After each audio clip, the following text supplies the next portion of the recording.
Kundi kay Casimiro, walang inuwi sa Pilipinas. Manny Pacquiao na pornada na naman, etong at pag-usapan natin. Pero bago ang lahat, pakisubscribe po ng channel ko. Huwag niyo na rin kalimutan i-click ang notification bell para lagi kayong una sa balita.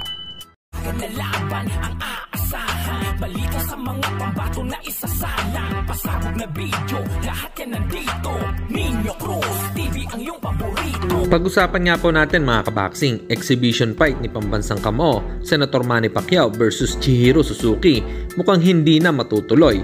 Ayon sa nilabas po kasi ng balita sa Japan, nagkaroon daw di umanong injury si Chihiro Suzuki sa kanyang kamao sa huling laban daw nito noong nakalipas na 4 na araw kung saan ay naging tabla ang laban niya sa kapwa Hapon. Baka hindi na matuloy ang laban na iyan, posibleng ipalit kay Suzuki. Kaya alin sa dalawang kickboxer na si Kimura Minoru o kaya naman si Rukiya Anpo. Sa madami na ngang naging exhibition fight at na-link kay Pacman, pero hindi naman ito natutuloy katulad na lamang kay Muay Thai legend Buakaw Banchamek at pati na din kay Conor Benn na niluluto nga po. At ang rematch kay Mayweather Jr. Ayon sa mga tagahanga nito ay tila may balat daw di umano sa puwet kaya hindi natutuloy ang laban niya.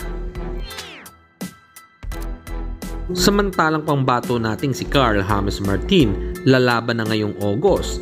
Debut po niya ito sa bansang Amerika, bagamat hindi naman nabanggit ang eksaktong petsa kung kailan ito lalaban at kung sino ang makakaharap niya.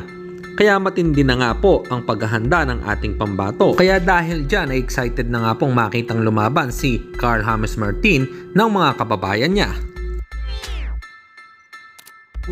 At sa kabilang balita naman tayo mga kaboxing, sa isang post nga po ng isang kilalang boxing content creator na si A3 Boxing TV ay sinabi nito na dahil lang kay Casimiro, si Inoue naging matunog sa mga Pinoy, kung hindi kay Cuadro Alas, hindi ito pinag-uusapan sa Pinas.